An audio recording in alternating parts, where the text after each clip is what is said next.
Welcome back to the channel. How are we all doing today? Today we're going to be looking quickly into one of the recap chapters, and this particular chapter is Dei and Umudei in Igboland. Now, first of all, you want to ask yourself, what is Dei and Umudei? Dei and Umudei is actually a cultural construct within Igboland. Now, the thing with Igboland is that Igboland is very vast, and so some cultural aspects, when you are informed of some of these things, they might not be familiar to you, but you need to have a wider understanding and a wider scope of the Igbo culture for you to understand what some of these cultural practices or cultural constructs are like. Now, the Dei and the Umudei, you find it mostly, that cultural element, you find it mostly in the Western Igboland.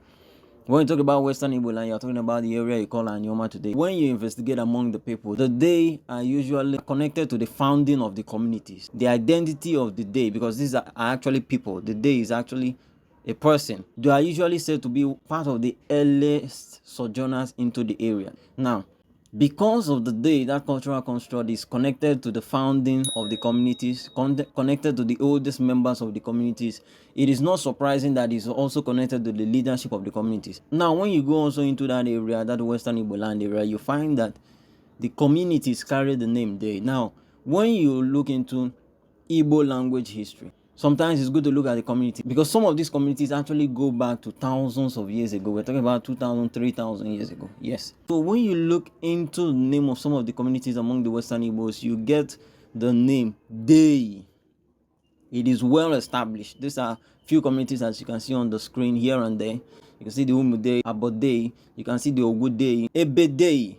Very peculiar name. So this cultural element is also found in the naming of their communities, which tells us that this cultural element is a very old element among the people. Okay, so that's talking about naming of the communities. Now, also when you look on the eastern side of the map, if you can see this clearly, so you can see on this other side, you can see that there's an Umudei in Nkwere, there's an Umudei in Uguta. You also get Umudei somewhere in Osu Obodo, and all that. There are several Umudei communities. Now, you also recognize the fact that the Dei is born as a title among these people, mostly on the Western Igbo side. The king of Agbor is known as Deyin, just carrying an N, a nasalization, Deyin.